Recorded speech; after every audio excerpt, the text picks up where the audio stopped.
Well, it was the result of having multiple pastors tell me essentially the same story about quoting the Sermon on the Mount parenthetically in their preaching. Turn the other cheek. To have someone come up after and say, where did you get those liberal talking points?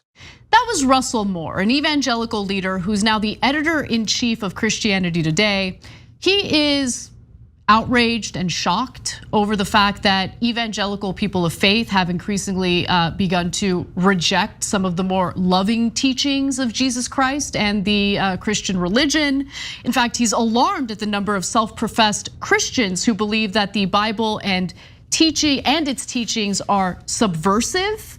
So he was speaking to NPR during the audio you just listened to. Let's hear a little more of what he has to say, and then we'll suss out what's really going on here.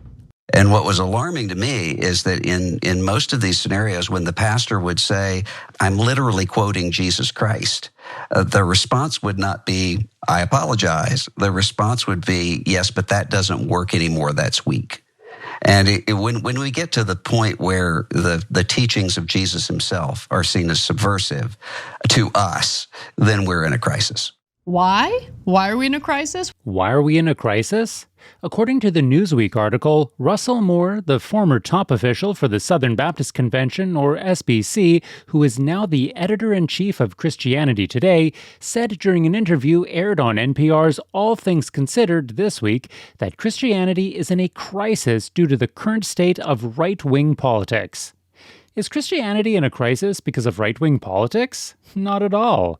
Christianity in America is experiencing a crisis because of sin, not politics. In just a few short years, we have seen many churches and preachers depart from the teachings of Jesus, embrace and normalize all sorts of sinful behaviors. How much money did you pay for Tyler Perry's Gulfstream jet, for example? Well, for example, that's really none of your business. My wife thinks Inside Edition is, oh yeah. God doesn't see the things the way we see things. You don't even see the things the way your grandmother did. Do you understand what I'm saying? So, only 70 years ago, there were certain things that if you did them in public, you would either be arrested or placed in a mental institution. But in your generation, they're applauded. In a matter of just 70 so years, 7 decades, if your parents and grandparents could return to you, they would think you had all gone mad. So in just a space of 70 years, in the space of when this school was founded, in 100 years, if anyone from 100 years ago were to come back and see the morality of this country and even what you will accept and watch, they would call you mad, twisted, evil, mental. So how far has man fallen since Adam? How far away from God's opinion are we? Many people claim to be Christians, but have not heard the real gospel of Jesus Christ. No born-again follower of Jesus Christ will call the teachings of Jesus Christ subversive. Sadly, this is the precarious state of many churches in America today. So look, I knew they would turn on Jesus because first of all, they are the establishment, and Jesus led a revolution against the establishment. He threw out the money changers in the temple. The Republicans worship money changers now on Wall Street. They say they're the most important, beloved people in the world, not Republican voters. Republican voters don't love bankers. Republican politicians and Republican thought leaders and evangelicals like these guys love Wall Street. They say, give me 13 private jets. That's what Jesus wanted you to do, right? These phonies, these fakes, these prosperity preachers, right? So now, secondly, Jesus said, give away all of your worldly possessions. Wait a minute. Jesus never said Christians should give away all their worldly possessions. First, we're not surprised that Cenk Uygur is twisting the words of Jesus Christ to promote his Marxist atheistic ideology. In Luke 18, verses 18 to 23, Jesus encounters a self-righteous rich young ruler who thinks he can earn his way to heaven by keeping the laws. The rich young ruler's response, when Jesus asks him to sell his possessions and then come and follow him, reveals his heart condition. This ruler loves riches more than God. Now when Jesus heard these things, he said unto him, Yet lackest thou one thing. Sell all that thou hast, and distribute unto the poor, and thou shalt have treasure in heaven, and come, follow me. And when he heard this, he was very sorrowful, for he was very rich. Luke 18, verses 22 to 23.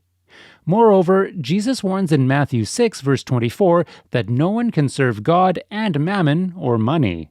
However, we agree with Cenk on one point. The level of greed for money and worldly possession of many people who profess to be Christians, especially the prosperity gospel preachers, is alarming and a disgrace to Christianity. Money!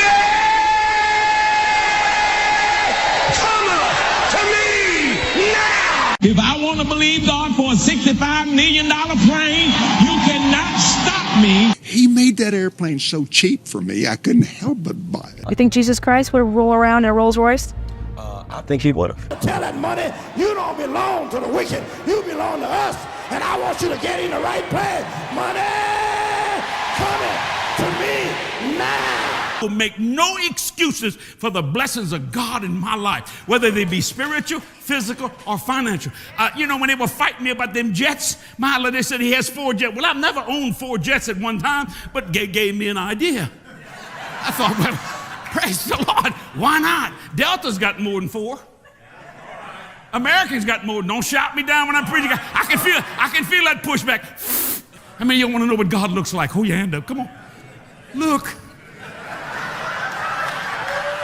Apostle Paul lamented in Romans 2, verse 24, that the name of God is blasphemed among the Gentiles or unbelievers because of false preachers like these. Any doctrine that is placed beside the gospel or given more emphasis than the gospel, no matter how harmless it may be in itself, immediately turns into a doctrine of demons. We can see, especially in the book of Colossians, but also Ephesians, we can see in 1st and 2nd Timothy, Paul was a steward of the gospel. He was a guardian of the gospel. And you know what he was doing. If you read his epistles carefully, he was not only preaching the gospel, he was constantly giving it the preeminence and teaching the church about the preeminence of the gospel of Jesus Christ. That of all things, it stands first, because without it, all things fall apart, fall to rubbish, and we find ourselves no longer saved. What Cenk says next about Jesus Christ is not only shocking, but blasphemous. Jesus was so communist, he'd make Karl Marx blush. It was only a matter of time before they found out what Jesus was actually preaching. So the minute that conservatives, evangelical folks in America found out that Jesus is massively liberal. No, he wasn't. Give away all your worldly possessions. No rich people can go to heaven. Do you hear that in your local church? Anybody ever hear that in their local church? No, Jesus didn't say that either, and no one hears that in their local church because Jesus never uttered those words. You are simply twisting the words of Jesus. If you're going to quote Jesus, even though you don't believe in him, be respectful enough to quote his words correctly.